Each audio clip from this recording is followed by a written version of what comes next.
So here I am, planning a surprise wedding, just got married, turning 40, just found out that I am in full blown menopause, and the only way that we can have a baby is to have it by egg donor. At that time, that was just not something my heart ever could register or accept. It broke my heart, you guys. I would think about it and tears would just instantly stream down my face. I would be researching it and have this pit in my stomach. Like it just was not something that felt right for me. Just decided this was not something that I could do. And when I tell you the misery started, I became so miserable. I was so devastated.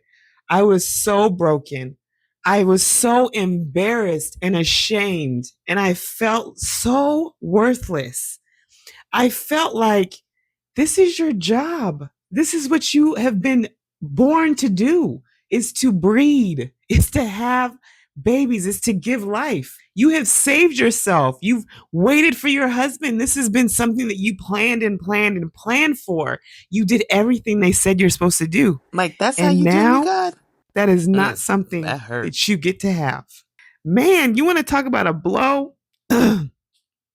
Like it gets, my throat still gets tight just thinking about how I felt then. Like it was such a lonely feeling. And my husband was right next to me and he was trying to be there for me and he was so supportive and he was listening and he held me and he cried with me and he did all the things. But I still felt so alone and I was so ashamed. I was ashamed, you guys. Shame It's okay, is a different girl. kind of an You have emotion. nothing like that, to be ashamed about. That just that eats at you in a different way. Like, you know, I have experienced deep grief from losing my mother.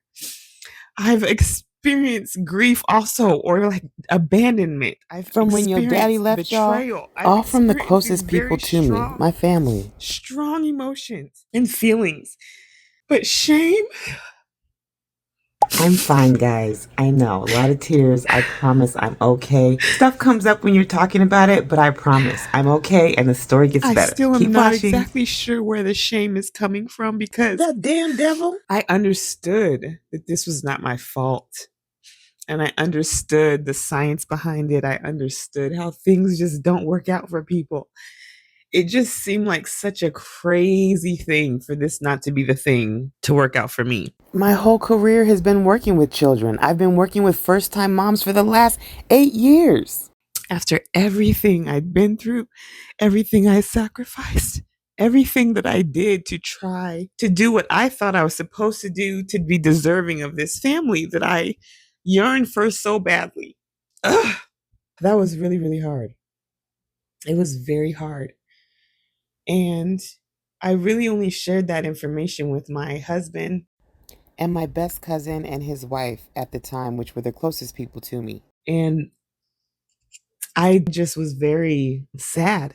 But one of the good things was that I was able to really just pray and pray and pray. And I was seeking God so strongly because I was like, God, I know you have a plan all the time. I'm never going to question that. But what I need you to do is to help me understand what this is.